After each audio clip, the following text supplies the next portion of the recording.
Vamos lá, pessoal, novamente. Boa noite, então. Aproveitando que o Dalton, então, ele nos ajudou aqui, né? Mas retomando o raciocínio, então, o que a gente quer dizer aqui? Se a gente vai ter tempo para estudar, o estudo, então, ele tem que ser feito com qualidade. A gente não precisa de fazer um estudo acelerado, que não seja aprofundado, fazer um estudo meia-boca. Isso não é o objetivo da mentoria e não pode ser o objetivo dos senhores também. Por quê? A gente já falou aqui num outro encontro. O CFO, ele é um concurso muito bacana, particularmente eu sou realizado naquilo que eu me propus a fazer, só que a gente não pode enxergar esse concurso como a única oportunidade da vida de cada um de nós aqui. A gente tem que começar a enxergar concursos que estão próximos da gente aqui e que também são acessíveis. Por exemplo, saiu a prova de delegado lá de São Paulo. Alguém aqui não é de Belo Horizonte, da região metropolitana? Dá um olho, Divan. De Raul Soares, interior. Raul Soares é perto de Juiz de Fora? Não, né? Mas a própria cidade de polo aqui é Ponte Nova, Carapinha. Entendi. Mas assim, não tá tão longe assim. Mas está mais próximo do BH, tá? Né? Ó, a Ana é de Três Corações. Alguém mais aqui é de fora, de BH? Eu sou do Vale do Aço. Ipatinga região, né? Elias de Divinópolis também. Ó, o Elias já está perto, já está em Divinópolis, é caminho. Ipatinga está mais longe. Mas assim, olha só, saiu prova para delegado de São Paulo. Qual que é o bloco de qualquer concurso que a gente vai fazer para a área policial? Direito administrativo, constitucional, penal, processo e legislação extravagante. A gente tem isso aqui no CFO? Tem. A gente vai ter isso no concurso para delegado também. Ano passado teve prova no Espírito Santo, teve CFO Goiás, e teve aluno nosso aqui que foi lá fazer a prova, fez, não passou, serviu para poder direcionar os estudos, olha, o que eu tenho que fazer para melhorar? E aí passou no CFSD e passou no CFO. Então, qual que é a ideia que eu estou querendo fomentar em vocês aqui? Enquanto eu estudava, focado para o CFO, só o CFO me chamava a atenção e eu queria isso de qualquer maneira, eu queria pegar essa platina aqui, no caso a passadeira, né? E eu queria realizar o sonho de colocar no meu ombro, eu ficava ansioso, ficava agitado, o estudo não rendia da maneira que poderia render. Até que eu fui para Santa Catarina, fui fazer o CFO lá de maneira totalmente descompromissada, fiz sem estudar e passei na prova lá. Eu só não fui convocado porque eu fiquei na condição de excedente, porque o TAF não era classificatório, era só eliminatório. Lá não tinha exame oral, não tinha prova de título, então assim, não tinha como você subir. O que me fez subir foi a nota de redação, que é o segundo ponto que eu quero falar com vocês aqui. Então, assim, se houver concurso no decorrer dos nossos estudos, Espírito Santo, Bahia, São Paulo, Rio de Janeiro, Goiás, vale a pena gastar um dinheirinho, fazer esse investimento, às vezes vai de carro com mais um colega, divide o hotel, enfim, pega o Airbnb, vai lá, faz a prova para a gente poder ganhar ritmo de jogo. É igual o jogador que só treina. Por mais que ele treine bem, na hora do jogo as circunstâncias são outras, então vale a pena fazer isso. E aí, falando sobre a redação. Bom, eu fiz um CFO, que foi um número enxuto de vagas aqui em Minas, eu acho que eram 81 vagas, só iam 2 vezes o número de vagas para a segunda etapa, eu acho que foi 2014 ou 15, não sei. Aí eu fiquei na redação, eu tirei 79 na redação e não consegui avançar no concurso. Fiquei muito chateado, fui fazer aula de redação, a partir daí eu melhorei, e aí 1 ano depois fui fazer a prova lá em Santa Catarina, e a redação foi a melhor do concurso em pontuação. Não que talvez eu merecesse, mas em nota foi a maior nota lá do certame entre homens e mulheres. E foi justamente essa nota que me possibilitou avançar e fazer as demais etapas. Bom, a redação vale 100 pontos, não é isso? A prova objetiva vale quantos pontos? E aí, galera? 100 também. 100 pontos. A prova objetiva vale 100 pontos. Beleza. Vamos lá, numa matemática simples, é mais fácil você tirar 80 pontos na redação ou você acertar 40 questões numa prova de 50? E aí, o que vocês acham? É redação, né? Redação, né, galera? Redação. Por quê? Por mais que você estude, você não tem a garantia que você vai chegar lá e vai sapecar 40 questões numa prova de 50, não. Agora, diferentemente, a redação, se você tiver uma boa técnica de redigir, você vai chegar lá em condições de tirar 80, que 80 para redação não é nenhuma nota absurda. Então, vai entrar nesse ponto que eu quero falar para vocês. A redação ela é tão importante, ou até mais, que a própria prova objetiva, para o estudo objetivo. Então, se você pega ali o seu simulado, pô, vou sapecar o simulado aqui, vou papirar para caramba, vou fazer uma boa prova. Mas não faz a redação, não encaminha lá no e-mail do Tenente Couto, e a gente vai deixar aqui, não vai adiantar absolutamente nada, tá bom? Então, assim, a redação, ela tem que ser levada a sério, tão a sério quanto a prova objetiva. A gente tem aí uma apostila de redação, tem mais de 20 temas sugestivos. Além disso, a gente coloca a possibilidade de deixar um tema aberto para que você encaminhe a redação para o Tenente Couto. Ele vai corrigir essa redação, ele vai voltar no e-mail. Se porventura alguém não tiver recebido, dá uma olhada na lixeira, no spam, se não tiver lá, fala com a gente aqui que a gente vai reforçar. Mas, enfim, você pode fazer uma redação corrigida quinzenalmente. Então, não percam essa oportunidade, tranquilo? Então, agora a gente vai começar os nossos estudos para direito penal. Bom, vocês vão ver que aqui não tem pressa, a gente não vai fazer nada corrido, a gente vai passar os principais tópicos, a parte geral, depois a gente vai pular para a parte especial. Mas, o que eu quero que vocês façam, galerinha? Até hoje, eu falo com o pessoal aqui que vai fazer a prova por exame oral. Aqui, ó, tem que ter papel e caneta na mão. A parte geral do direito penal, assim como boa parte do direito administrativo, você só vai aprender com papel e caneta na mão. Sabe por quê? Porque você vai ler muito volume de material. Você vai ler ali Código Penal, você vai ler a apostila, você vai assistir uma videoaula, você vai fazer exercício no concurso. Tudo isso ajuda? Muito. Mas o que vai ajudar é você otimizar o seu material. E você perguntar, o material da apostila é bom? Depende do ponto de vista. Às vezes, o que pode ser bom para mim, pode não ser bom para o Bruno. Mas aí, o que o Bruno tem que fazer? Ele tem que escolher um material. Ele não precisa de ter 50 materiais na casa dele. Ele vai escolher um material e aquele material, ele vai o quê? Otimizar, ele vai construir o próprio material dele. Exemplo é essa apostila de direito penal que está aí. Essa apostila de direito penal que está aí, pode ter um equívoco ou outro, mas ela inteira foi redigida por mim. São 200 e poucas páginas, né? E ela foi redigida como? Pegando todos esses anos que a gente tem, lendo a apostila, assistindo videoaula, fazendo anotação, vai colocando no papel, vai condensando tudo, até se tornar isso que se tornou. Significa que ela não tem que ser melhorada? Evidentemente que não, tem que ser melhorada. Mas nunca vai ter material completo. Ou alguém aqui tem material completo aí? Tem, Web? Não, Tem, o não? material a gente vai construindo com o tempo, né? Exatamente. O seu material é completo, Aaron? Também não? Galera, nunca vai ter material completo. Sempre vai faltar alguma coisa. Daí você vai pegar caneta, papel e você vai desenvolver o seu próprio material. E vocês vão observar muito aqui em penal que eu gosto muito de ramificar os estudos. Jean tá aí, conhece. É ramificar aquilo que eventualmente vai ser cobrado na prova. Quem assistiu aquele encontro nosso sobre as teorias da conduta e da culpabilidade, lá para o pessoal do exame oral lá, já observou. Então, é um pedido que eu faço. Se você quiser aprender direito penal, não basta fazer leitura e fazer exercício. Você vai ter que aprender a desenhar o direito penal. Fechou? Tranquilo? Então, bora lá. Vamos efetivamente começar o direito penal. Deixa eu habilitar minha tela aqui para vocês. Deixa eu ver se já está aqui em condições. Já está. Está meio zoado aqui. Vou habilitar para vocês aí, pessoal. Galera, a primeira coisa que eu quero saber é o seguinte.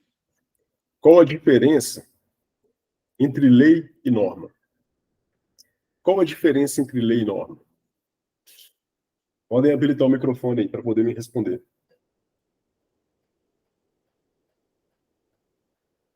A norma ela é mais discricionária, né? Você pode aplicar ou não, às vezes, e a lei ela já é mais taxativa. Então, a lei aqui seria taxativa? Esse aqui, quem respondeu, por favor?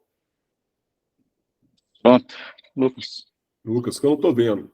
Bom, o Lucas falou que a lei ela é mais taxativa e a norma é o quê, Lucas? A norma é como um princípio, né? Ela é mais discricionária. Ah, beleza, discricionária. Olha só, talvez o que o Lucas esteja querendo dizer é o seguinte, discricionária. Pessoal, a diferença entre lei e norma É porque lei é aquilo que foi construído, que efetivamente está no papel. Aquilo que a gente vê na hora que abre o Código Penal, quando você abre a Constituição e vai fazer a leitura dos textos constitucionais.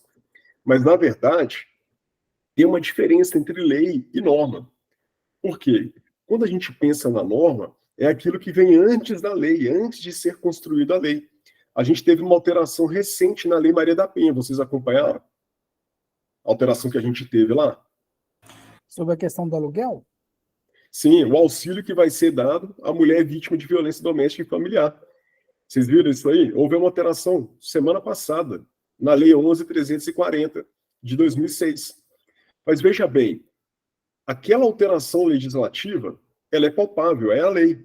Agora, a norma é o que vem por trás dessa lei. E é justamente aqui que vai entrar o sentimento enquanto cidadão, enquanto coletividade. Quando a gente elege os deputados e senadores, eles não possuem a função precípua de legislar. O poder legislativo não é responsável por legislar, mas eles vão legislar levando em consideração aquilo que nós queremos enquanto sociedade. Então, uma coisa é a lei, outra coisa é a norma. A norma, na verdade, é o que se espera dessa lei. Quando a gente lê o artigo 121 do Código Penal, o que ele vai falar? O artigo 121. Homicídio é matar alguém. Ele vai falar, o artigo 121, matar alguém, não é isso? Artigo 121. Matar alguém. Mas será que o legislador ele quer que a gente mate alguém? O que vocês acham? Não. Não. Na verdade, a leitura do artigo 121 deveria ser não matar alguém. Então, enquanto a lei fala matar alguém, o que se espera é que você não mate ninguém, porque se você matar, você vai incorrer aqui no preceito secundário, onde a gente tem a previsão da pena de 6 a 20 anos, não é isso? É isso mesmo, galerinha? Vamos abrir o código aí. É isso mesmo. E o homicídio culposo? Qual que é a pena do homicídio culposo? 1 a... Pessoal, vamos acompanhar aí. Como é que tá aí o homicídio culposo? 1 a 3. 1 a 3? É, Então, beleza. detenção. Quem que respondeu aí? Beatriz. Boa, Beatriz. Excelente. Galera, então, a primeira diferença é essa, que a gente tem que conscientizar. Mas, Alex, o que isso vai impactar lá na frente? Bom, olha só, a gente tem que saber um pouquinho de história também para poder conseguir compreender muita coisa. Quando a gente pega o artigo 37 caput da Constituição, o que a gente vai ter ali no 37 caput? Princípios. Princípios, não é isso? Princípios da administração pública, correto? Isso. Quais princípios que a gente tem lá? Limpe. O LIMP. Então, dentro do LIMP, a gente vai ter a legalidade. Mas como que desenvolveu esse princípio da legalidade, pessoal? Bom, a gente tinha aqui pelo menos 3 fases históricas do princípio da legalidade. Aliás, antes do princípio da legalidade, né? Nós tivemos aqui, olha, a Idade Média.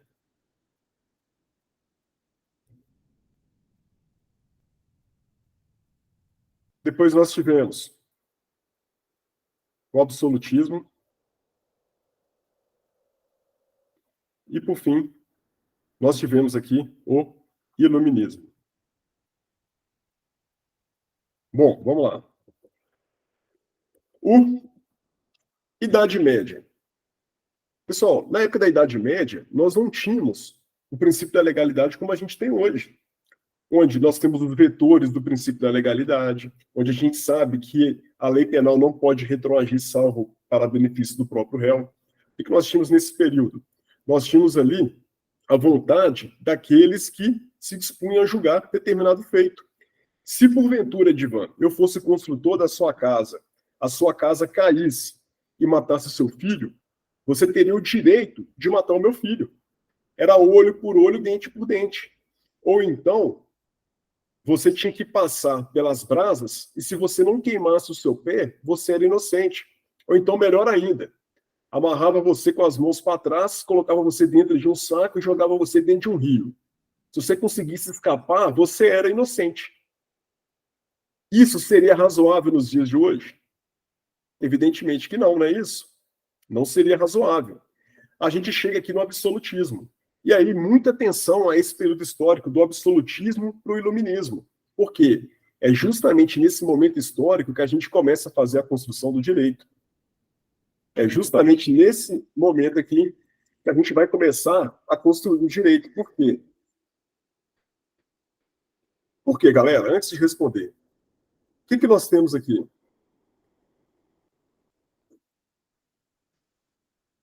Eu não sei se é não, mas Revolução Francesa. A Revolução Francesa no iluminismo, né? Sim. Exatamente. Sabe por quê, galera? Seguinte, quando a gente chega no período do iluminismo, a Revolução Francesa, a gente tem alguns marcos históricos, sendo que é o período de cisão do modelo absolutista de Estado, onde o rei não errava, o Estado sou eu. Aqui nós não tínhamos a responsabilidade civil do Estado. E aí, quando a gente passa aqui para o iluminismo, depois de muitas cenas ocorrerem sem que o Estado fizesse uma intervenção, as próprias pessoas falam, olha, a gente tem que ter regras para o jogo. O jogo ele não pode ser jogado dessa maneira, ao bel prazer do jogador ou da população. Quando o rei Luís Henrique ele foi decapitado, Maria Antonieta também, embora, né, tenha sido ali o marco histórico do iluminismo e a Revolução Francesa, isso causou grande clamor popular. E foi justamente nesse período histórico que começou-se a pensar na necessidade de existir regras para o jogo. E aí a gente vai chegar justamente no estudo de Feuerbach. O que Feuerbach ele fez? E quem é Feuerbach? Bom, Fon, e aí o V ele tem som de F, tá, pessoal? Fon, Feuerbach, mas é Feuerbach. O que ele fez? Ele se inspirou na Magna Carta Libertatum, também chamada de Rei João sem terra. Opa. Rei João sem terra. O que ele fez? Ele estava aqui aproximadamente em 1813.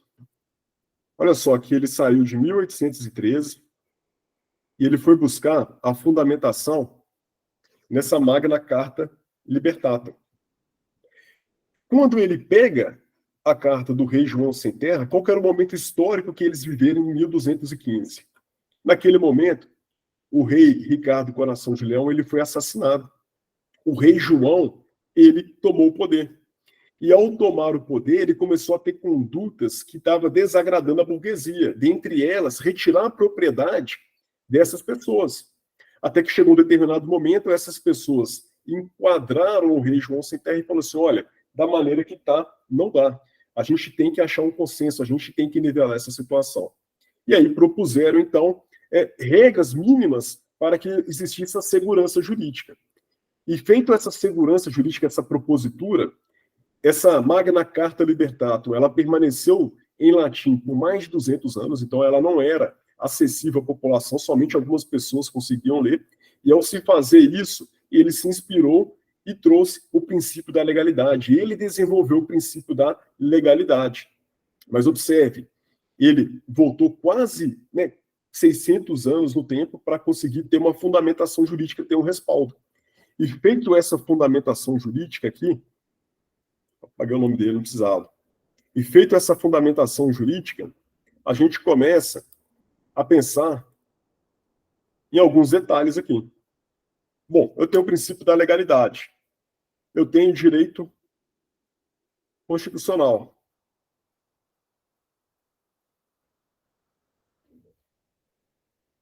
Tenho direito penal. Tenho o processo penal que vocês estão vendo com o Dalton. Tenho aqui também o direito administrativo.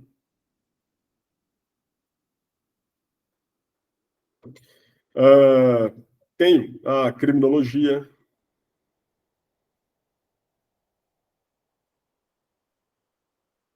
Direitos humanos. Cai direitos humanos na prova de vocês? Beleza. Galera, o que o princípio da legalidade influenciou, o Jean? O que o princípio da legalidade influenciou no direito constitucional? Qual marco que nós teríamos aqui?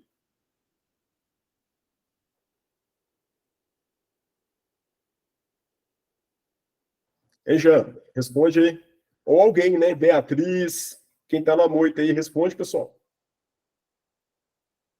O que o princípio da legalidade ele vai influenciar aqui no direito constitucional? Ninguém será obrigado a fazer ou deixar de fazer alguma coisa, senão em virtude de lei. Boa, Vinícius. O princípio da legalidade ele está esculpido no próprio texto constitucional, né? Boa, sensacional, isso aí. Além disso, Vinícius, o que nós temos aqui? Pessoal, vamos fazer o raciocínio juntos.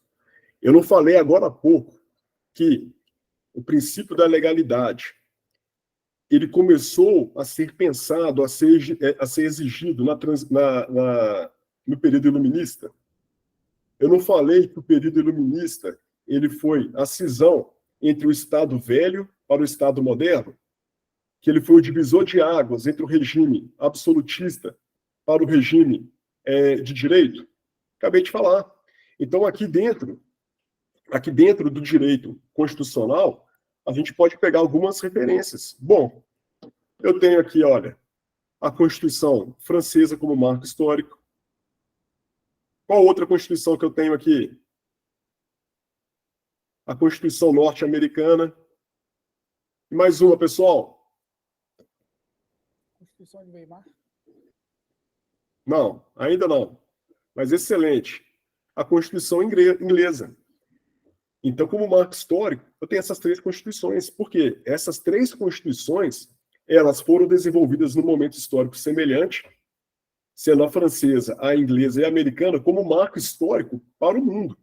Se hoje nós temos um mundo pautado em direito constitucional, onde a Constituição ela é o centro do ordenamento jurídico e ela tem um poder irradiante de influenciar outros ramos do direito, é por conta desse modelo de transição histórica que nós tivemos. No direito penal, o que nós temos aqui no direito penal? O princípio da legalidade. A irretroatividade do direito penal. Não é isso? Como regra, ele não é irretroativo? Como regra, ele vai ser retroativo. No processo penal, como é que era o processo penal? Bom, qual que é a diferença do sistema acusatorial para o sistema inquisitivo? Os atores. Como? Me explica aí. No acusatório tem 3 atores. O juiz imparcial, o acusador e o réu, né? O acusado. No inquisitivo, esses 3 poderes são elencados numa pessoa só. Ele julga, ele acusa e ele faz um juízo de valor da defesa. Excelente, Guilherme. Excelente, muito bom. Na hora que a gente pega o artigo 3º-A do CPP, o que ele nos traz, pessoal? O artigo 3º-A do CPP. Vamos lá. Ele vai trazer que o nosso código, ele adota o sistema acusatorial. Ele deixa claro isso, que ele vai adotar o sistema acusatorial. Nós temos a previsão do sistema inquisitivo no nosso ordenamento jurídico? Tem resquícios, né, dele. Aonde, Guilherme? Por exemplo, na oitiva do réu. Esqueci o termo correto. Mas a oitiva do réu aonde?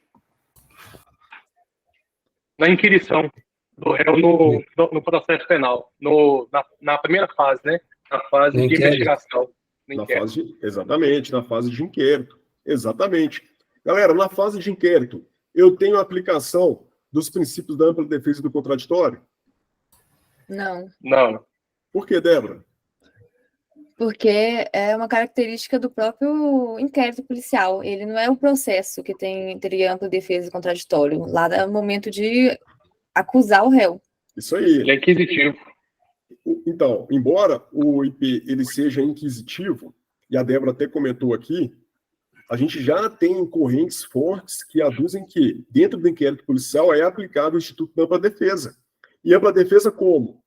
O réu ele não pode se manter em silêncio durante a sua apresentação para interrogatório no inquérito policial. Ele pode se manter em silêncio, ele pode se fazer valer do princípio do nemo tenetum sine tangere, do princípio da não autoincriminação. E ao fazer isso, ele está utilizando o recurso da ampla defesa, o direito de se manter em silêncio. Professor, Então, ele também pode solicitar diligências, ficando a critério do delegado de polícia, né? Se vai acatar ou não. exatamente, sensacional isso aí. O delegado de polícia ele não fica vinculado. Se a gente chegar na delegacia do Dalton e falar, Dalton, olha, você pode... Não, ele vai fazer se ele achar que é necessário. Se ele julgar que não seja necessário, é totalmente indispensável. Pessoal, no direito administrativo, eu falei aqui que nós tínhamos, antes dessa mudança do Estado totalitário para os Estados de Direito, nós tivemos mudanças, né? Alterações. E o princípio da legalidade ele é previsto em todos esses ramos jurídicos aqui. O que nós tínhamos de diferença no direito administrativo? No que tange a responsabilidade civil do Estado.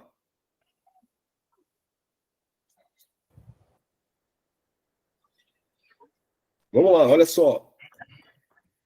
No período totalitário dos estados antigos, nós tínhamos a figura do rei, onde o rei ele não errava, não é isso? O Estado sou eu. Isso, inclusive, também fomentou os estudos de Rousseau no contrato social. Nós tivemos dos elites e da penas de becaria, que a gente vai ver em criminologia aqui. Mas naquele período histórico, nós tínhamos as teorias civilistas. E dentre as teorias civilistas, nós tínhamos a fase, olha só, direito administrativo, teoria civilista. Nós tínhamos aqui a irresponsabilidade do Estado. Depois, a responsabilidade do Estado em atos de gestão ou ato de império. Aliás, né, a discussão se aplicaria em atos de gestão e ato de império, sendo o ato de império verticalizado e o ato de gestão horizontalizado. E aí depois começou-se a se pensar numa possibilidade de responsabilização. Mas se antes o Estado ele não era responsável por eventuais prejuízos que causassem a terceiro, quando a gente tem essa mudança do Estado autoritário ou totalitário para os Estados modernos, a gente passa a vislumbrar a possibilidade de responsabilização do ente público por meio da atuação do seu agente. Abram aí o artigo 37, 6º da Constituição. Vamos lá. Artigo 37, 6º da Constituição.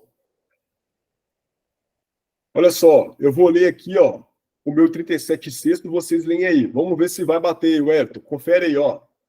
As pessoas jurídicas de direito público e de direito privado, prestadores de serviço público, responderão pelos danos que seus agentes nessa qualidade causarem a terceiro, assegurado o direito de regresso contra o responsável nos casos de dolo ou culpa. Tá certo aí, pessoal? Correto. Até tampei o olho aqui, porque esse dispositivo aí eu conheço de cabeça. Eu já tive uma ação ajuizada diretamente contra mim. Então, tá vendo como é que a gente aprende? Pessoal, essa é a fundamentação jurídica para a teoria do risco administrativo. Estão vendo? A teoria do risco administrativo é uma das 3 teorias aplicadas no ordenamento jurídico brasileiro. E aí dela a gente vai migrando. Olha só, aqui a gente vai ter que comprovar a conduta, resultado e nexo, sendo que, feito isso, cabe ao particular ajuizar uma ação contra o Estado vai responder objetivamente, depois o Estado vem contra o agente público, tendo que comprovar dolo e culpa, aqui é a responsabilidade objetiva, aqui é subjetiva, chamada de dupla garantia. Nós temos 3 excludentes. Vocês estão vendo como é que a gente vai ramificando o estudo? E isso aqui é papel e caneta? Então, isso vai facilitando. A gente chega na criminologia. Eu citei aqui dos delitos e das penas de becaria. Isso é visto no nosso estudo de direito penal? É visto. Porque quando a gente chega no artigo 32, vai até o 120, nós vamos estudar a teoria da pena. E dentro da teoria da pena, a gente vai ter ali, mais à frente a gente vai ver, mas a gente vai ter ali 2 características da pena. E vai passar pelos estudos de Hegel, vai passar pelos estudos de becaria. Tudo isso contribuiu para o modelo jurídico que nós temos hoje. Direitos humanos. Qual que é a primeira dimensão de direitos humanos que nós temos?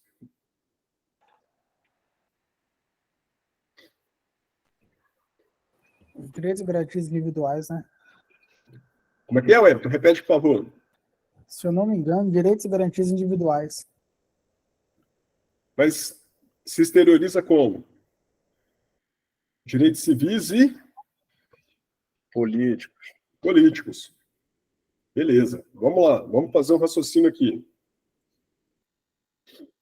Bom, quando a gente sai do Estado antigo e vem para o Estado moderno, qual que é o primeiro modelo de Estado que nós temos?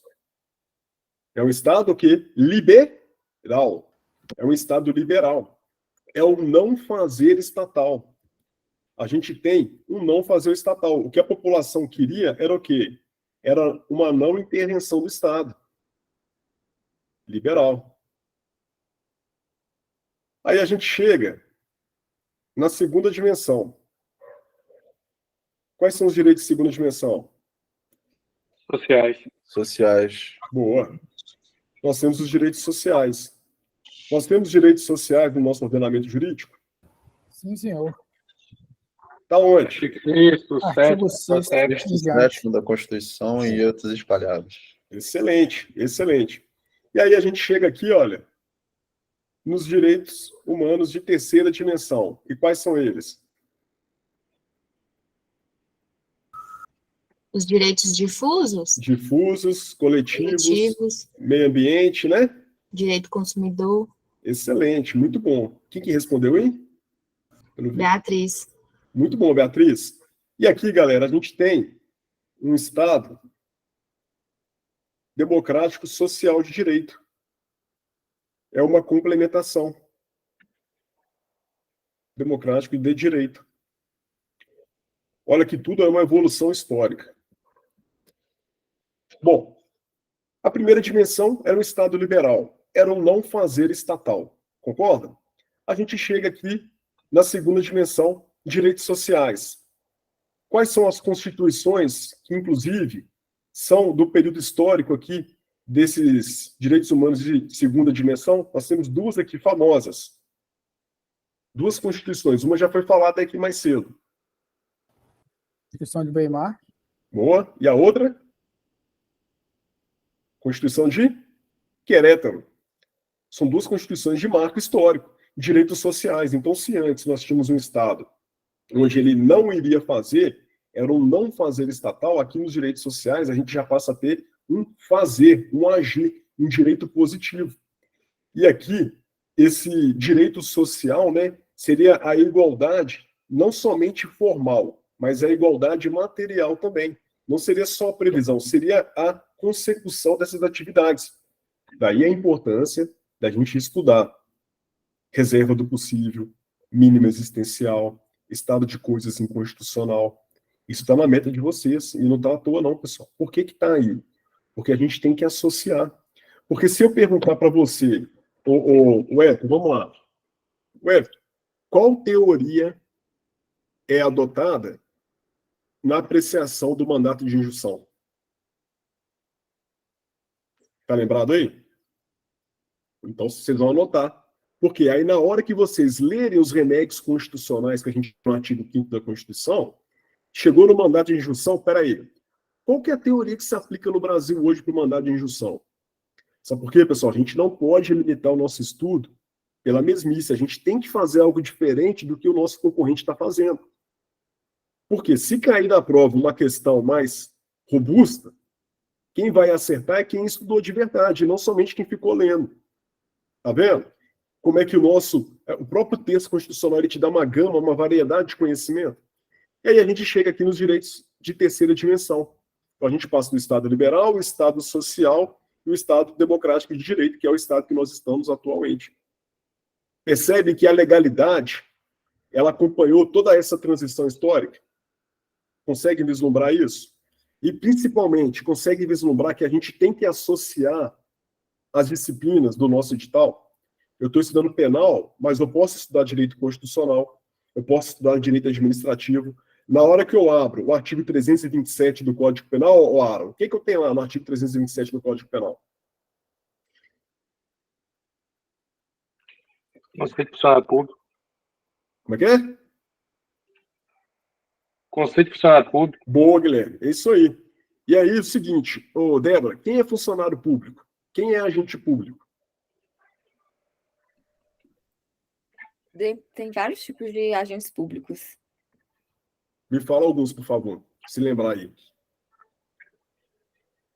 Eu vou esquecer agora o nome exatamente, mas tem um por mandato que seria... agora eu me confundi todo. Liga essas câmeras aí, pessoal. Beatriz liga a câmera, Guilherme, quem mais aqui? Deixa eu ver quem tá aqui. Ana Cristina, pode ligar a câmera. Letícia, pode ligar também, viu, Letícia? Ó, o Bruno eu não vi aqui, o Edvan tá ligado. Elias Moita, viu, Elias? Pode ligar essa câmera aí também. Vinícius Moita também, viu, Vinícius? Eu lembro de você, Vinícius. Não adianta você ficar com a câmera desligada, não. Eu lembro de você. Quem mais? Sabino aqui. Sabino pode ficar com a câmera desligada. Não quero ver você não, viu, Sabino? O Esteiro também pode ligar a câmera aqui, tá? Vocês estão tudo na noite. Como é que é, Guilherme? Vou vestir a camisa aqui, então. Aí sim, tem que vestir a camisa mesmo, porque senão não dá não, né? O Edvan tá rindo aí, não sei não, hein? Edvan. Não é não? Pessoal, olha só.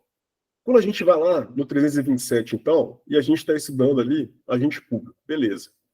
Então, o agente público do 327, por exemplo, ele vai ajudar a esclarecer os crimes praticados por funcionário público contra a administração pública. Uma das finalidades dele é essa. Só que o que eu posso fazer na hora? Bom, eu estou aqui no Custa Nada, eu tenho o agente público de fato e o agente público de direito. Dentro do agente público de fato, eu vou ter o necessário e eu vou ter o putativo, sendo que o necessário ele vai atuar em situações específicas e o putativo ocorreu um vício na sua investidura e ele, portanto, está atuando, mas com vício, com erro. Aí a gente vai analisar se o ato dele pode ser convalidado ou não. Dentro do agente público de direito, eu tenho os agentes políticos, eu tenho os militares, eu tenho o servidor público em sentido amplo, daqui é onde vai entrar o estatutário, o seletista e o temporário, e aqui, por fim, deixa eu voltar aqui eu vou ter o quê? Eu vou ter o agente, vou ter o particular em colaboração com a administração, dentre eles o agente honorífico. Vocês estão vendo? O que eu quero passar de mensagem hoje aqui? Que a gente tem que ramificar o nosso estudo e associar, correlacionar o conteúdo. Eu estou conseguindo deixar isso claro? Vocês estão vendo por que eu estou fazendo isso aqui? Ó? Eu tenho fato necessário, vocês estão vendo? É porque isso aqui, galera, vai virando um gabarito mental. E aí, com o gabarito mental, fica mais fácil de você associar o conteúdo. É por isso que eu estou enchendo o saco nisso aqui, tá? Quero que vocês façam isso aí. Agora, o seguinte, eu tenho aqui, deixa eu apagar, eu tenho aqui alguns vetores do princípio da legalidade. Vocês sabem quais são eles? Alguém está lendo a apostila aí? Hein? Alguém está lendo a apostila? Aquele escrita, são 4, né? Exatamente. Fala aí. Tá mandando bem. Escrita, estrita, certa. Falta o. Necessário? Então, ó, escrita. Estrita, Boa. certa. Certa aí? Só mais uma. É anterior. Prévia. Falta o número. Boa. Isso. Boa. Exatamente. E prévia. Escrita, estrita, certa e prévia. Deixa eu abrir aqui de novo. Boa. Galera, por que a lei penal ela tem que ser escrita? Se eu falar assim, ó, ô, Beatriz, eu vou te prender porque você está incorrendo em crime. O que você vai me perguntar? Onde está escrito? Onde está escrito, né, não? Exatamente. Sabe para que a gente tem que ter a lei penal escrita? Justamente para impedir a atuação ao bel prazer de quem possui o poder decisório. Por exemplo, do juiz. Eles retiraram do último edital de vocês a fase do tribunal do júri. Nós tínhamos a primeira fase, depois a gente tinha uma segunda fase que ocorreria através da pronúncia. Não é isso? Ali, A gente não tem aquela possibilidade da... Vocês lembram aí da emendaço libelli? Tá lembrado aí? Tá lembrado, não? Eita! Gente, tem isso aí.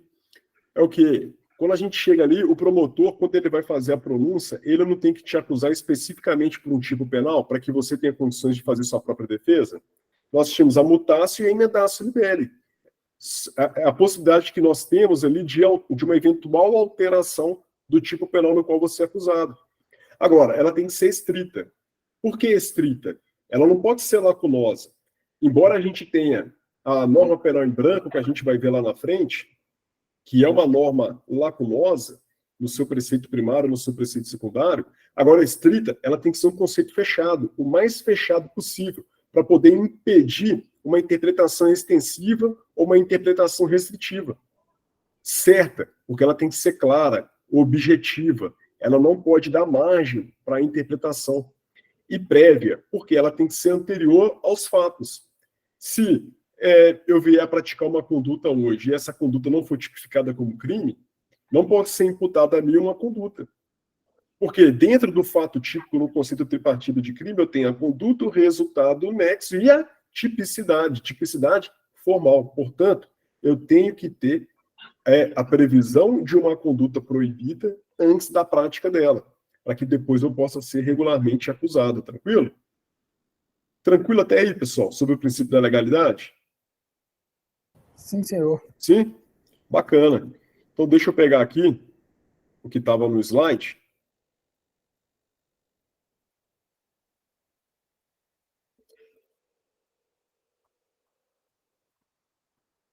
Na hora que eu ia colocar aqui Na hora que eu ia colocar aqui a ordem cronológica do que eu ia falar, aí o telefone tocou, era coisa de serviço, aí nem deu para anotar. Ainda bem que eu tinha um slide aqui, e aí vai facilitar para a gente poder seguir aqui. Galera, mas a gente não tem somente esse princípio, a gente tem outros princípios penais também. São vários princípios, a gente não tem necessidade de falar todos, mas a gente tem condições aqui de raciocinar adequadamente. Vamos lá, princípio da culpabilidade. Onde que eu encontro o princípio da culpabilidade?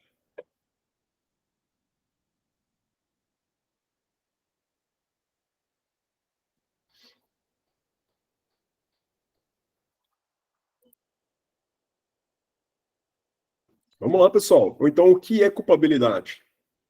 A gente sempre ouve falar disso, né? O que é culpabilidade?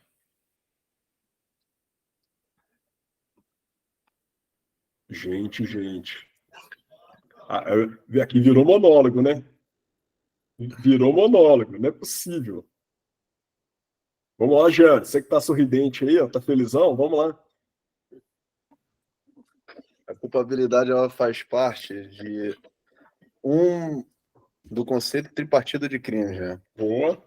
Que É uma vem delas. fato típico, antijurídico e culpável. Nesse caso, a culpabilidade é um deles. Boa. Dentro Então, da culpabilidade... primeiro. Então, rapidão, Jean. Então, primeiro, culpabilidade enquanto elemento do conceito tripartido de crime, não é isso? Isso aí. Boa. A culpabilidade, ela pode ser dividida atualmente em imputabilidade. Não, mas aí você está ramificando a culpabilidade desse conceito tripartido de crime, né? Sim, eu ia ramificar, mas o conceito da culpabilidade em si ela faz parte do conceito tripartido de crime e ela é basicamente um juízo de reprovabilidade que você tem da conduta. Boa. Então aqui, ó, vamos lá. Vamos pegar isso que o Jean está nos trazendo aqui e vamos trazer aqui para o nosso muralzinho. Bom, vamos lá. Eu tenho a culpabilidade aqui como um princípio penal.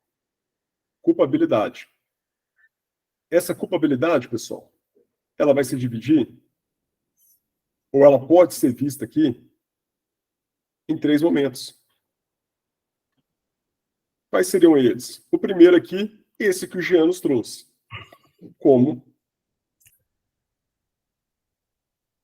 elemento do conceito tripartido de crime. Galera, vocês têm que saber o conceito de partido de crime? Tem. Isso aqui tem que saber, pode ir para a prova você não.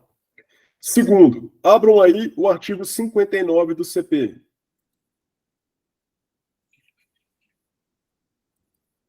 E, por fim, evitar a responsabilidade penal objetiva. Ok? Abriram aí o artigo 59 do CP? Alguém lê para mim, por favor. Ó, eu estou escrevendo aqui, esqueci de habilitar a tela para vocês. Vamos lá, pessoal. Abram o artigo 59 do CP. O que está falando o artigo 59 aí?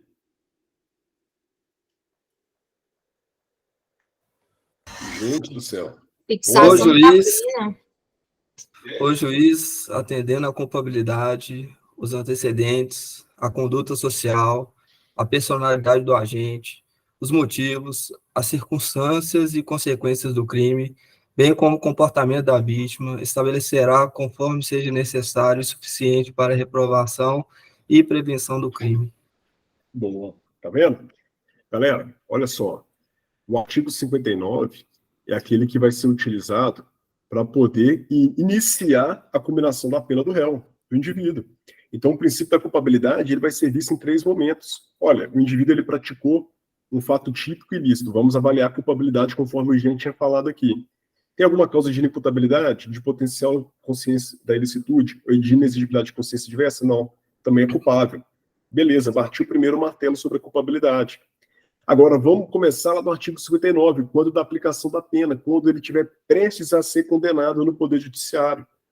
E aí, a outra análise que vai ser feita é evitar uma responsabilidade penal objetiva. O que seria uma responsabilização penal objetiva? O que é uma responsabilidade penal objetiva, pessoal?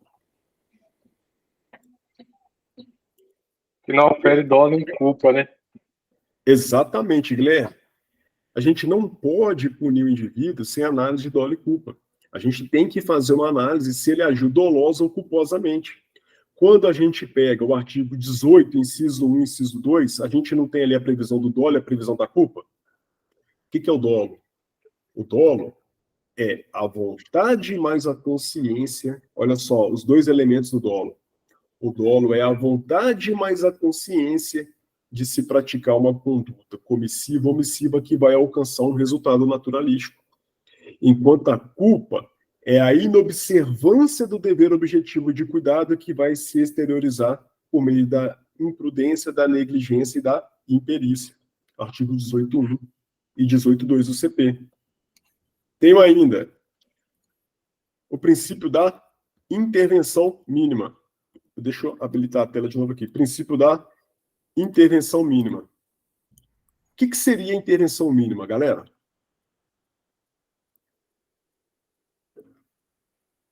O que seria intervenção mínima?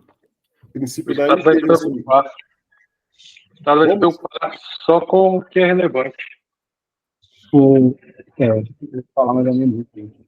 Questão da última raça, tá? Peraí que o áudio ficou ruim, eu não entendi muito bem não. Como é que é? É que o Estado ele só vai se preocupar com o que é realmente relevante. Exatamente, vai se preocupar com aquilo que realmente é importante, é relevante, não é isso? E aqui, galera, ele vai se dividir, o princípio, deixa eu mudar essas telas aqui, ó. Oh, meu Deus. Ele vai se dividir em 2. Subsidiariedade e fragmentariedade. Qual que é a diferença de subsidiariedade? A subsidiariedade só se aplica quando nenhuma outra for possível, nenhuma outra norma. E a fragmentariedade é que o Código Penal ele só está preocupado com as normas mais graves. É isso aí, Jean. Mandou muito bem. Olha só, galera, subsidiário, por quê? O direito penal ele vai ser trazido, no caso concreto, quando os demais ramos do direito não forem suficientes para poder cuidar daquela demanda. E por que fragmentário? Porque ele vai cuidar de uma parcela específica tutelada pelo Estado. Isso é intervenção mínima. E eu coloquei aqui esses 3 princípios como principais, por quê? O princípio da legalidade, o princípio da culpabilidade e o princípio da intervenção mínima. Porque, de novo, eu esqueci o nome do doutrinador, me deu um branco esses dias e agora deu de novo aqui. Deixa eu ver se eu acho o livro dele aqui. Achei. Galera, o Paulo César Busato. É um livrinho aqui de direito penal que tem, que eu gosto muito aqui, do Busato, porque o Busato, ele tem uma linguagem bem acessível para a gente. Eu gosto bastante dos livros dele aqui. E ele traz esses 3 princípios como princípios basilares do direito penal, sendo que os demais princípios, eles acabam sendo, de certa maneira, em decorrência desse. Então, ele vai trazer esse tipo de abordagem. Tá bom? Vamos lá. Com relação ao próximo princípio aqui. Princípio, deixa eu abrir aqui. O princípio da individualização da pena. Vamos lá. Pessoal, individualização da pena é um princípio que está lá no texto constitucional. Na hora que você lê o artigo 5º, inciso, deixa eu ver aqui, 46, marca lá o princípio da individualização da pena. A lei regulará a individualização da pena e adotará, entre outras, as seguintes: privação ou restrição da liberdade, perda de bens, multa, prestação social alternativa, suspensão ou interdição de direitos. O texto constitucional, ele vai nos trazer essa previsão. Mas o que a gente tem de mais relevante acerca desse princípio? É justamente a lei de crimes hediondos. Porque a 8.072 de 90, quando ela veio, né, no seu texto original, ela veio com a seguinte redação: a pena por crime previsto nesse artigo será cumprida integralmente em regime fechado. E aí, esse texto, ele vigorou até 2006, quando ele foi declarado inconstitucional pelo STF. Aí, o que o legislador fez? Ele retirou... Abram aí, por favor, a 8.072 dos senhores aí. Vamos lá. Eu vou até abrir o meu aqui também, para poder checar, a gente fazer uma checagem juntos. Lei 8.072, Lei de Crimes Hediondos. Vamos abrir o artigo 1º aí.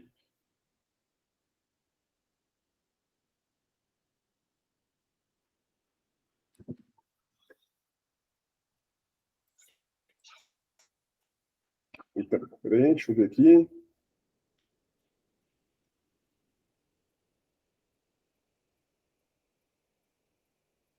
Eu não estou localizando aqui, pessoal. Não. Vocês me ajudam aí?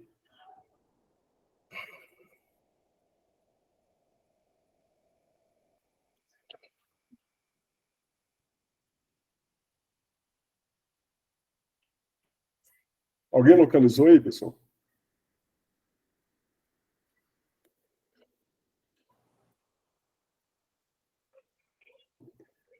Você quer que lê?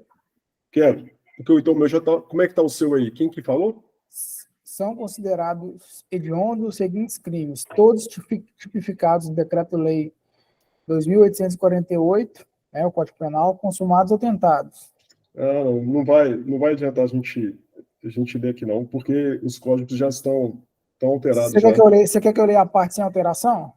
Lê, por favor, está fácil aí. Tá. São considerados hediondos os crimes de latrocínio, extorsão qualificada pela morte, extorsão mediante sequestro na forma qualificada, estupro, caput em combinação com o artigo 223 caput, atentado violento ao pudor, epidemia com resultado morte, envenenamento de água potável ou de substância alimentícia ou medicinal qualificada pela morte, e de genocídios tentados ou consumados. Aí está todo riscado.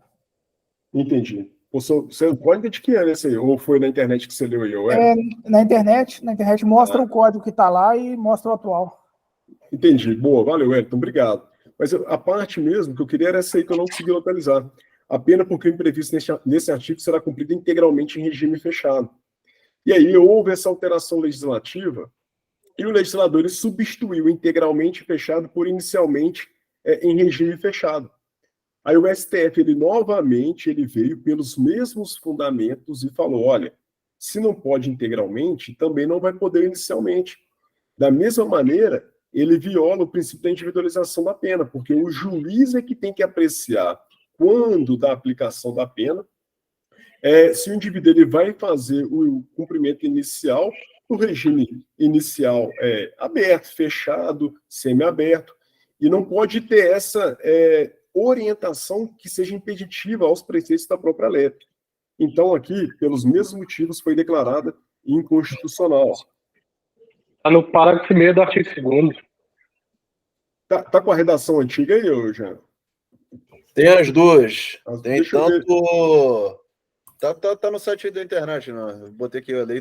Deixa eu ver no código aqui, então, porque no código eu não localizei. Na internet Tá com as duas. Está arriscada integralmente em regime fechado, porém, a outra que está escrito inicialmente ainda está valendo, porém, a gente sabe que também não está valendo. Na verdade, cara, eu vacilei, bodiei. Ali está artigo 1º, artigo 2º, parágrafo 1º, ó, inicialmente regime fechado. Mas esse aqui foi com a alteração de 2007. Já não está nem riscado o meu aqui com integralmente, não. Mas valeu, obrigado, Jean, por ter localizado aí. Galera, a gente chega aqui no princípio da humanidade das penas. Não haverá penas de morte, salvo em caso de guerra declarada nos termos do artigo 84/19. Foi retirado o CPM do CFO nesse ano. Mas a gente tem a previsão de pena de morte lá no CPM e no CPPM, não é isso? E como que ela ocorre? Fuzilamento. Fuzilamento. Exatamente, não é isso? Faz a comunicação ao presidente da República e aí promove o fuzilamento do indivíduo. De caráter perpétuo, de trabalhos forçados, de banimentos e cruéis. Princípio da humanidade das penas. Agora, a pessoalidade ou intranscendência da pena. Nenhuma pena passará da pessoa do condenado, podendo a obrigação de reparar o dano e a decretação do perdimento de bens ser, nos termos da lei, estendidas aos sucessores e contra eles executadas até o limite do valor do patrimônio transferido.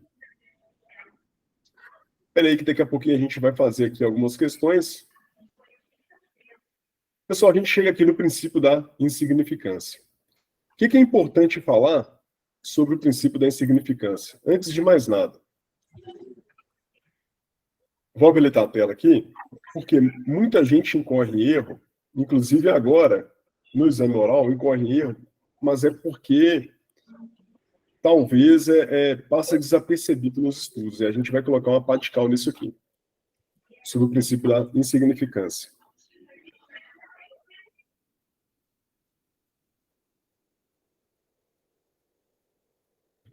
Bom, eu tenho no conceito tripartido de crime um fato típico, ilícito e culpável.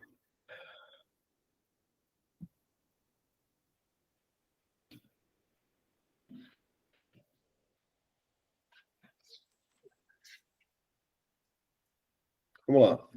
Pessoal, falem para mim quais são os elementos aqui do fato típico. Quem não participou ainda, quem está na moita aí? Deixa eu ver quem está na moita aqui, ó, que eu não vi. O Elias está na moita. Deixa eu ver quem mais aqui. Sabino está na moita, Estênio está na moita. Ana Letícia está na moita, Ana Cristina está na moita. E aí, vão sair da moita ou vão permanecer aí? Como é que vai ficar? Conduta. Fato típico conduta, resultado. Então, ó, eu tenho aqui a conduta, beleza. Vamos lá, devagarzinho para poder ir copiando aqui, ó. Conduta. Tipicidade. Resultado aqui. O Vinícius falou tipicidade, resultado. Nexo causal. Tem o nexo. E tipicidade. Culpabilidade. Boa. Beleza. Dentro da ilicitude, o que eu tenho? Legítima defesa. Legítima defesa. Estado de necessidade. Estado de necessidade. Estrito cumprimento do dever legal. Estrito cumprimento do dever legal. O que mais? Exercício regular do direito. Exercício regular do direito. E tem a e tem a supralegal, que é o consentimento do ofendido, salvo engano. Boa, isso aí. E dentro da culpabilidade, o que eu tenho aqui? Inimputabilidade, Inimputabilidade. inexigibilidade, Inexigibilidade de conduta diversa. Isso aí. Potencial conhecimento da ilicitude. E potencial Conhecimento da ilicitude. consciência da ilicitude. Aqui, ó. São os elementos psicológicos. Ilicitude. Nossa, que grama que ficou isso aqui, né? Tá bom. Beleza, pessoal? Tranquilo até aí? Vamos lá. Aqui dentro da conduta, eu vou também fazer essa avaliaçãozinha aqui, olha. dolo culpa. Também, boa. Peraí que eu estou tentando achar aqui. Boa, aqui, ó. Se primeiro aqui a conduta é comissiva ou omissiva. E além disso, eu vou fazer a análise de dolo ou culpa. A gente tem outras coisas aqui também, mas aqui na tipicidade, eu vou avaliar a tipicidade formal e a tipicidade material. Qual é a diferença da tipicidade formal para a tipicidade material? A formal, se eu não me engano, é quando se adequa o fato à norma. Boa. É, Excelente. E a material, se eu não me engano, é quando realmente afeta o bem jurídico que está sendo tutelado pela norma. Excelente, Ed. É isso mesmo. Formal é o amoldamento da conduta ao tipo legal. Bom, se eu subtrair coisa alheia móvel para mim ou para terceiros, qual crime eu estou cometendo? Furto. Crime de furto. Se for acompanhado da especializante grave ameaça, seria o quê? Seria o roubo. Seria roubo. Seria roubo. Se o Jean ele for constrangido mediante violência ou grave ameaça, a fim de praticar conjunção carnal, qual crime ele está sendo vítima? Hein, Jean?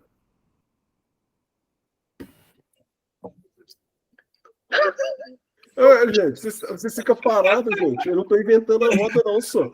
Tem tipo penal para isso, 213, não tem, não? Não existe 213, não? Exatamente. Se efetuar um disparo de arma de fogo e matar alguém, tem previsão legal para isso? Tem previsão legal para isso. Então, é isso que o Wellington falou. A tipicidade formal, eu vou moldar a conduta do indivíduo a um tipo legal existente. Agora, a tipicidade material é vislumbrar o quanto efetivamente isso é lesivo. Porque não necessariamente o fato de ter feito uma subtração significa que vai existir uma lesão de grande relevância. E é aí que vai trabalhar o princípio da insignificância. Pessoal, o princípio da insignificância ele teve origem também no direito alemão, que ele influenciou muito o nosso ordenamento jurídico, especialmente a parte do direito penal. No direito alemão pós-guerra, as pessoas estavam enfrentando grandes dificuldades, então era comum existir furtos de bens ali para o consumo pessoal, principalmente alimento. E aí, o que o princípio da insignificância ele vai acarretar é justamente a atipicidade material da conduta. Foi aquilo que nós vimos. Ele vai tirar a tipicidade material, que consequentemente vai eliminar a conduta e que consequentemente vai eliminar o fato típico. E o STF, ele elencou esses vetores aqui no nosso ordenamento jurídico.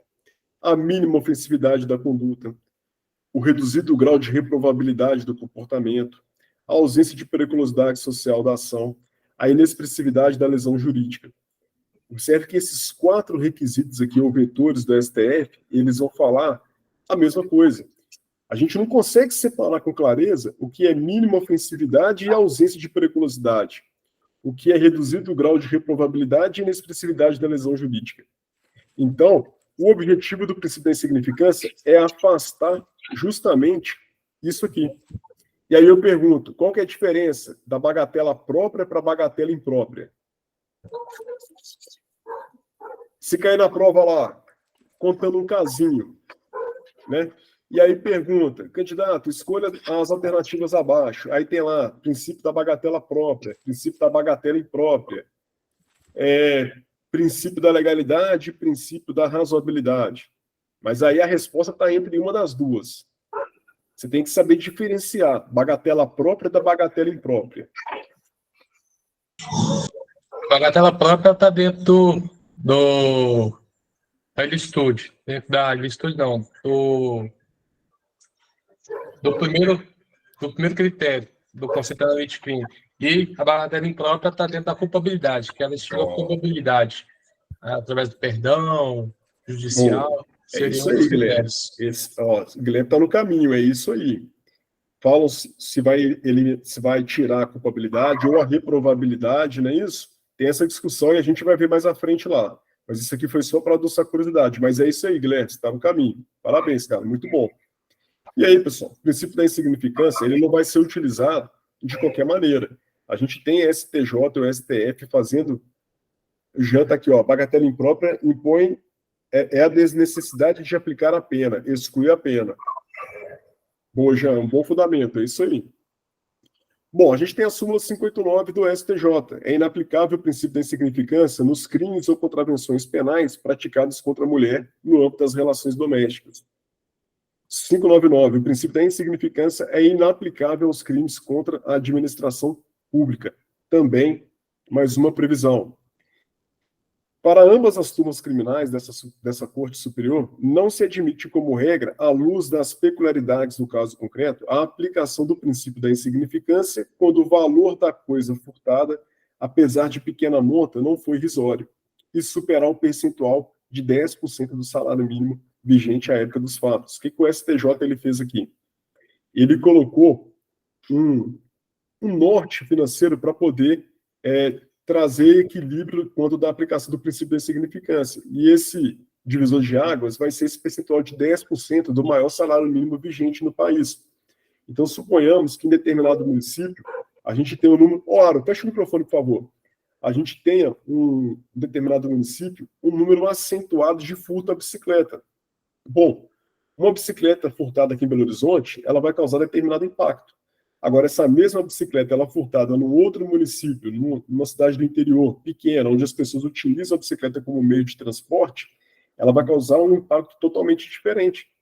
Agora, não é porque tem esse teto de 10% que não significa que condutas, que coisas furtadas com valor menor a esses 10% do maior salário mínimo, vai ser aplicado o princípio da insignificância, não. Vai ser levado em consideração todos esses pormenores para poder saber se aplica ou não o princípio da insignificância. Vamos lá. Pessoal, basicamente seria isso aqui. Eu queria fazer agora com os senhores algumas questões, tá bom? Eu vou deixar na tela aqui para a gente poder fazer em conjunto, tá joia? Vamos lá? Um minutinho.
Pode ir colocando a resposta no chat, tá?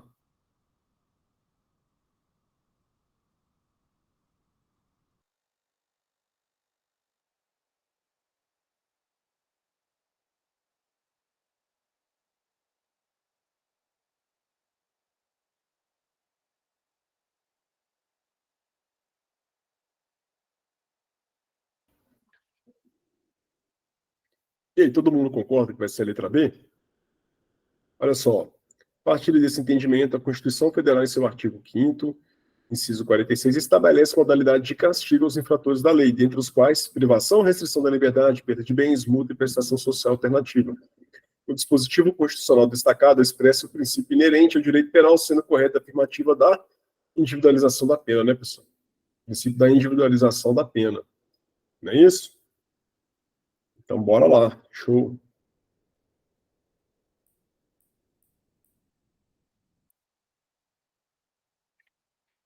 Bom, mais uma.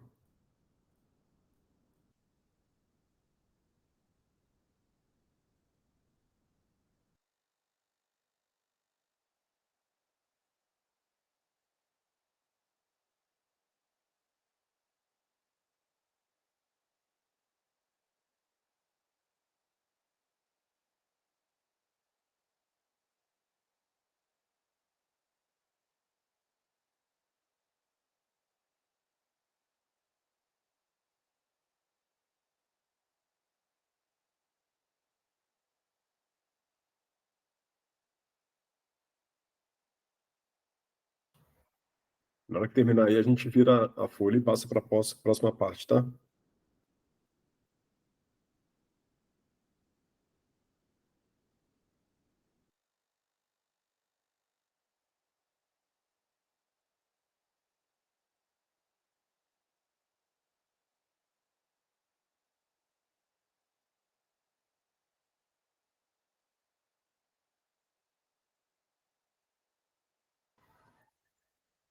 Pode virar aqui, pessoal? Passar para a próxima folha?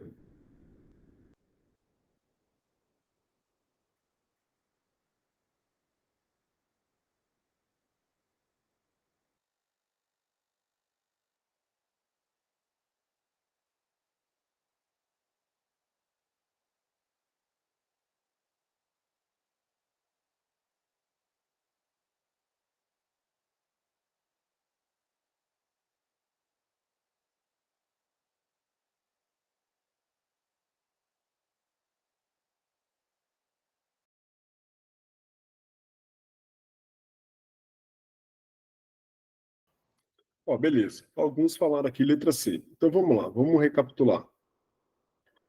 Bom, este princípio exige que se faça um juízo de ponderação sobre a relação existente entre o bem que é lesionado ou posto em perigo, gravidade do fato, e o bem de que pode alguém ser privado, gravidade da pena. Aparentemente parece ser o princípio da proporcionalidade? Sim, né? Sim. Tenho todas as peças aqui. Ei, Guilherme, tá tomando duro aí, né, Guilherme? Tá tomando um sacode aí, né? Vamos lá. Este princípio é responsável não só pela indicação dos bens de maior relevo que merecem especial atenção do direito penal, mas presta também a fazer com que ocorra a chamada descriminalização. Qual que é esse aqui?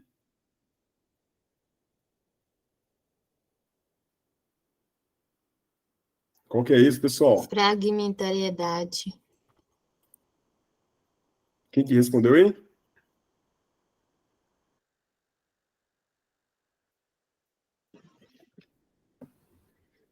Ó, o primeiro aqui é 3. O segundo qual vai ser? Número 2. 2. Então, beleza. 3, o outro aqui, né? Este princípio significa que uma conduta, apesar de se subsumir ao modelo legal, não será considerada típica se for socialmente adequada ou reconhecida, isto é, se estiver de acordo com a ordem social da vida historicamente condicionada. Adequação social. Adequação social. Beleza. O princípio da adequação social pode afastar fato típico, pessoal?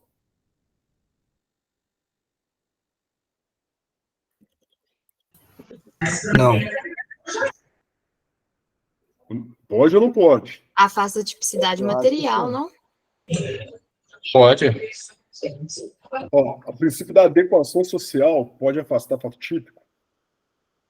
Quem é mais velho aí vai lembrar. Vocês lembram aquela época de CD pirata? Fita pequenininha que tocava no rádio? Vocês lembram disso aí? Eu sou mais velho, não, mas eu lembro disso aí. Ah, tipo, que isso, chassi já tá mais para lá que para cá, rapaz. Aqui, pessoal, adequação social pode afastar fato típico? Afasta não. Pode não, galera. Pode não. Algumas condutas que são socialmente aceitas não significa que não necessariamente são condutas descriminalizadas, não, hein? Jogo do bicho. Jogo do bicho. Quando a mãe leva a criança para poder furar a orelhinha, a gente está tendo um crime ali de lesão corporal leve? Sim. Sim. Se a gente fosse levar ao pé da risca ali, seria um crime de lesão corporal. Agora, é socialmente uma conduta aceita, porque a gente sabe que a mãe não está levando a filha para lesionar. Mas a criancinha, o bebezinho ali, ele teve o livre-arbítrio de falar, não, não quero furar a orelha? Não, é. Né? E tem outras condutas até piores aí. Mas, bora, vamos lá, né? Deixa eu abrir aqui de novo. Esse princípio diz respeito ao juiz de censura, ao juiz de reprovabilidade que se faz sobre a conduta típica e ilícita praticada pelo agente. Então, retornando.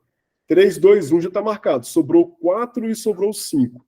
Intervenção mínima e culpabilidade. Qual que vai ser? Culpabilidade. Culpabilidade. Preferia o dolo da culpa. Excelente. Então, sobrou aqui, o 5 aqui, né? Então, ficou... Qual? 5 e 4, né? Ficou a letra C. Muito bom. Excelente.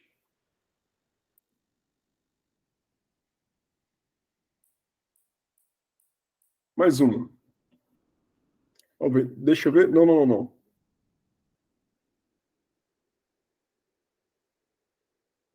Deixa eu ver aqui. Não, podemos sim. Podemos fazer isso aqui.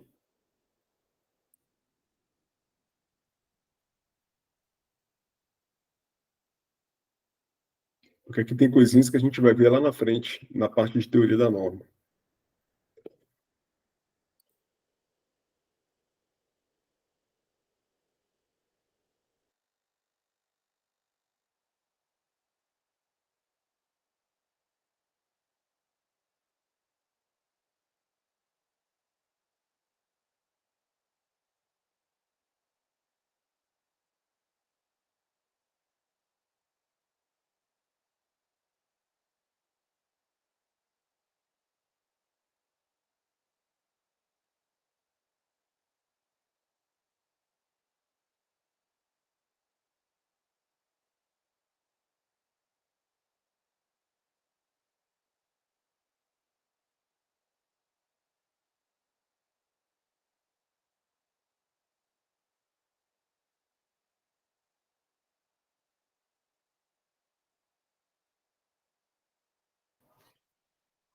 Pessoal, o mundo tá...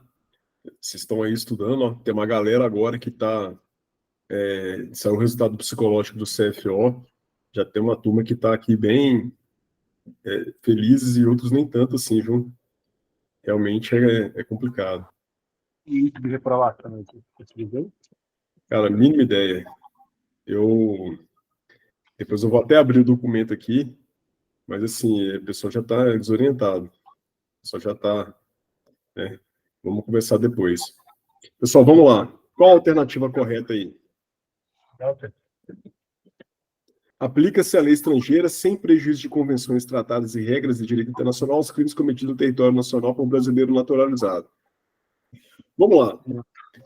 A gente vai estudar isso aqui em teoria da norma. Por isso é que talvez não fosse o adequado trazê-la aqui agora. Mas a lei considera praticado o crime doloso no momento exato da ação ou omissão em que se dá o resultado.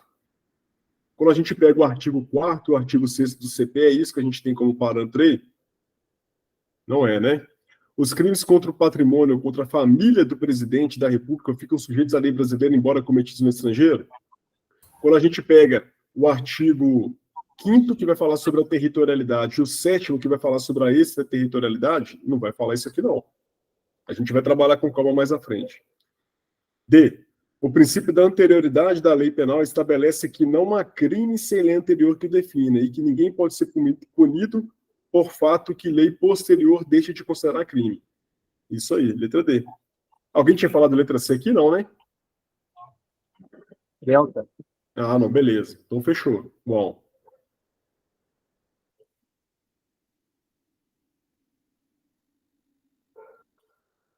Mais um.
E aí, galerinha, já tem já?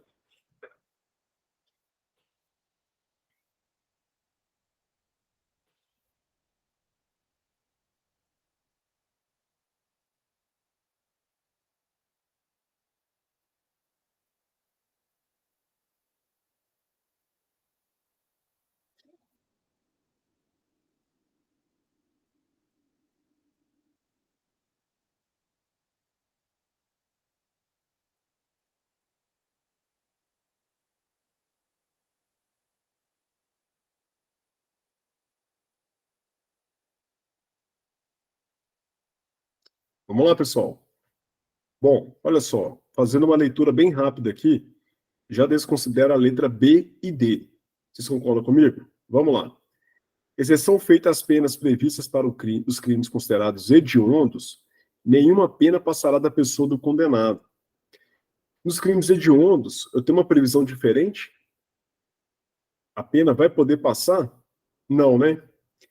A outra também, já que de cara a gente já vai, é a letra D. Ao legislador é permitido, em casos específicos e previamente definidos na Constituição, a criação de leis penais que incidam sobre fatos anteriores à sua vigência. Isso aqui não vai afetar o princípio da legalidade. E aí a gente tem ali a anterioridade da lei penal, ou a retroatividade da lei penal. Não pode, a gente não tem essa previsão. A gente chega na letra C.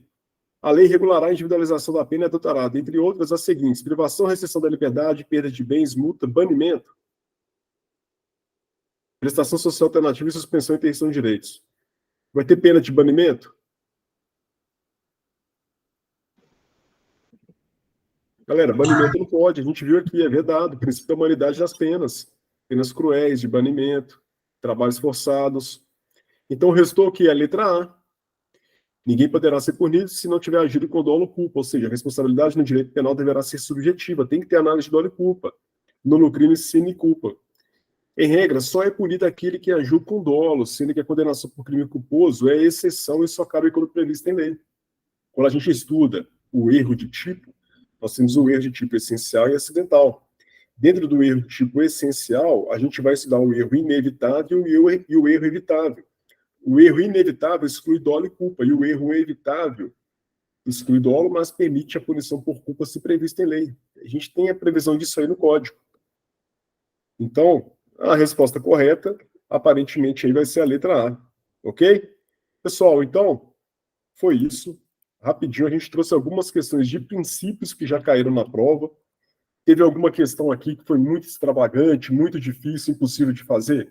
Vocês acharam que teve? Não. Não teve. Mas tá, né? Atualizando mesmo, porque às vezes a gente bate em certas coisas. Como é que é, Edvan? No finalzinho eu não ouvi. Às vezes o quê? Passa batido em certas coisas, certos temas aí. Pessoal, então assim, ó, vamos lá, para a gente poder fechar e encerrar, né? Deu 1h30. Eu sei que foi cansativo, foi muita falação, mas por que eu quis que o primeiro encontro fosse assim? Mais chato, mais godorrento, tal, para que eu conseguisse transmitir, mesmo com a chatice aqui, que é necessário a gente aprofundar o estudo, é necessário a gente colocar papel e caneta, é necessário a gente associar ou correlacionar as disciplinas. A gente falou bastante coisa aqui que nem precisava. Então, os próximos, a gente vai trazer um dinamismo maior. Mas a gente vai ter tempo até lá. Então, qual que é o pedido que eu faço? Vamos levar o estudo a sério. Não vamos nivelar por baixo. Não vamos pensar também só no CFO. Vamos fazer outros concursos para a gente ganhar ritmo de prova, para a gente poder ganhar cancha. Quando você vai fazer prova, principalmente se você vai em outro estado, às vezes você nem tem vontade de morar lá.